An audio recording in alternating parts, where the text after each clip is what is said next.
That's me in the corner. It began, as these things often do, with a man doing something profoundly unthreatening. Gavin had bought a 1,000-piece jigsaw puzzle of a picturesque cottage by a lake, the kind of image that practically smelled of herbal tea and scones with jam and cream, in whatever order you so wished. He'd only chosen it because it was on sale and he was bored. He didn't know that 3 of the pieces, a tiny unassuming corner and its adjoining pieces, had a sigil etched on the back. A sigil that should never have been etched on anything. A sigil that, when placed in exactly the right position, completed a pattern older than the concept of patterns. Gavin always started with the corners. The cursed ones were soon clicked into place. The lights flickered, the air hummed, the cottage on the box seemed to exhale, and then a demon appeared. Not with fire, not with brimstone, just annoyed. "Really?" the demon said, brushing jigsaw dust off its robe. "A puzzle? A puzzle? This is how I get summoned now?" Gavin screamed. The demon rolled its eyes. Gavin and the demon stared at each other for a long, awkward moment. "So," Gavin said, raising his hands in a trembling defensive posture, "this is the part where you threaten my soul, right?" The demon sighed. "I mean, I can, if you want. We could do the whole routine."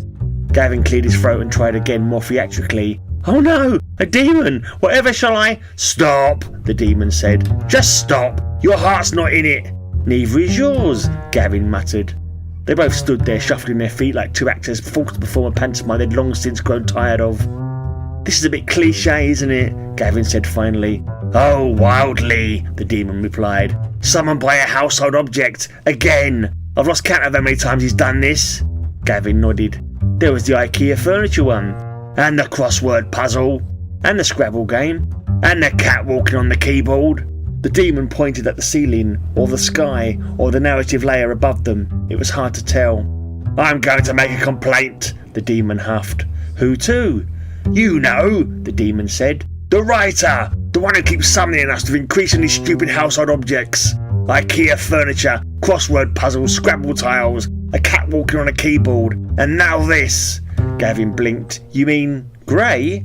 "Yes, Grey," the demon said, exasperated. "We're staging an intervention."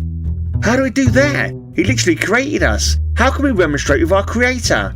The demon glowered at Gavin. "I'm a demon. Remonstrating with my creator is literally my job description." Gavin glowered back. "Hang on a minute," he said. "A demon said pretty much the exact same line in another tale from the Grey Dimension. Just recently. He's recycling dialogue now." The pair looked to the sky, not easy from inside a building, and shook their fists angrily at it. They took to yelling at it next. "You need to come up with a new summoning mechanism," the demon bellowed. "Something fresh, something bold, something that doesn't involve a flat-packed bookcase or a cat named Gomez. And freshen up your dialogue too," Gavin added. The demon crossed its arms. "I'm not saying stop summoning us, just raise the bar. How about summoning one of us on purpose and we actually get to claim them for once?"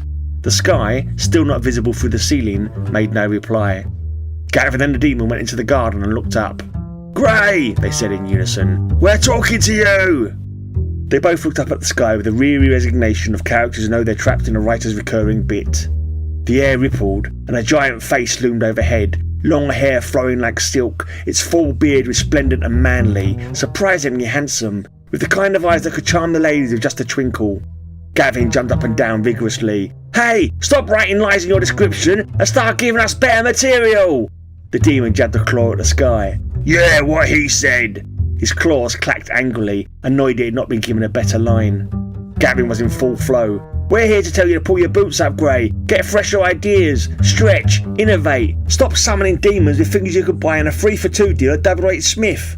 Grey in the sky interjected. "It's called T.G. Jones now." The demon huffed. "You didn't even give me a funny name this tale either. And while we're at it, this whole story that's not really a story thing, haven't we done this before?" Gavin snapped his fingers. "Yes, that one, the story where the man loses his imagination." "Exactly," the demon infused. "This is another tale where you pretend you're writing a story, then collapse into a self-referential meta-narrative because you can't think of a proper plot." The demon folded its arms. "We're not saying stop doing meta, we're saying maybe don't do the same meta." Gavin pointed at the half-finished puzzle. "And maybe stop using puzzles as a portal, or at least pick a harder one. This was only 1,000 pieces." The very handsome face in the sky hesitated, then sighed. "Look, what's the point?" it muttered. "No one bloody watches these videos anyway. Why am I putting so much effort in?" Gavin and the demon froze. "Oh no," Gavin whispered. "He's doing the thing." "The spiral," the demon said gravely. "The creator's lament." They exchanged a look, then unbelievably turned sympathetic. "Gray," Gavin said, hand on hips. "Have some pride, mate. You can't just give up because the view count's low." The demon nodded. "Yeah, do it for the love of creating. For the joy of making weird little stories where I get summoned by a jigsaw puzzle. That's art." "And for us," Gavin added. "We only exist if you keep going." The demon jabbed a claw upward. "So pull yourself together. Make something new. Make something strange. Make something you." "Sorry," Gray mumbled. And with that, the giant face in the sky vanished, and the story ended abruptly because I couldn't think of a proper ending.